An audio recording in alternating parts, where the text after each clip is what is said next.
V stretnutí proti Američanom vyslali Slováci smerom na brankára Asha 47 striel oproti 21 americkým a predsa nevyhrali. Začali síce aktívnejšie ako súper a už v úvodných minútach zamestnávali amerického brankára, ale efektívnosť streľby bola mizivá. Asha neprekonal ani Zedník a po ňom ani Peter Kucher. Územná prevaha našich však dávala šance na dobrý výsledok.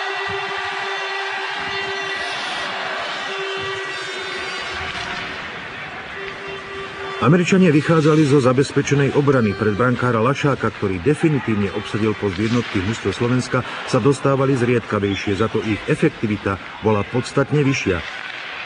Pri presilovke sa ujali vedenia gólom Darbyho Hendricksona už v 5. minúte.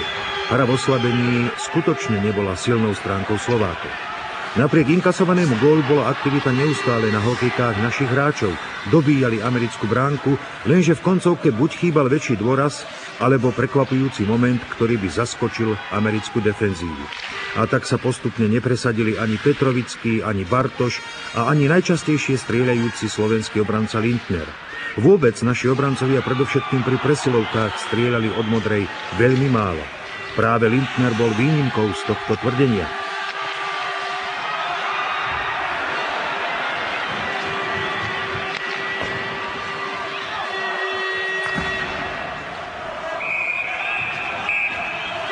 Aktivitou na ľade hýril predovšetkým Robert Petrovický, ale aj jeho snaženie sa končilo na brankárovi Ashovi.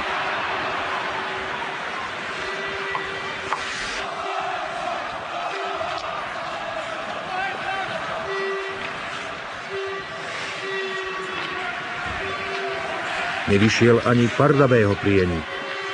Cetínsky útočník však na svetovom šampionáte len ťažko hľadal vynikajúcu formu, ktorou sa prezentoval vo finálovej sérii Českej extraligy.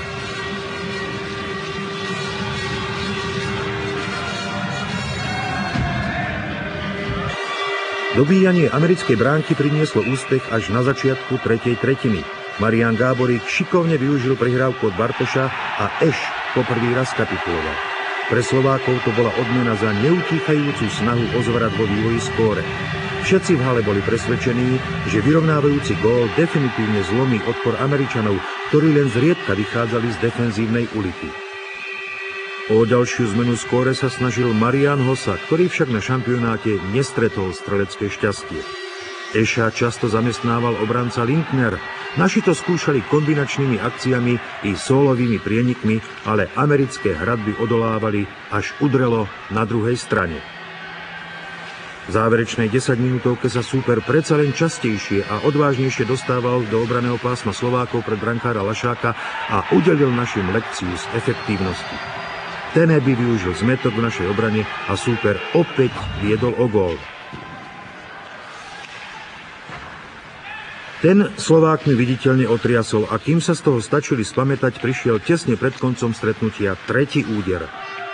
Lindner nedokázal prekryť Campbella a ten sa pred Lašákom svojou dôslednosťou dokázal presadiť.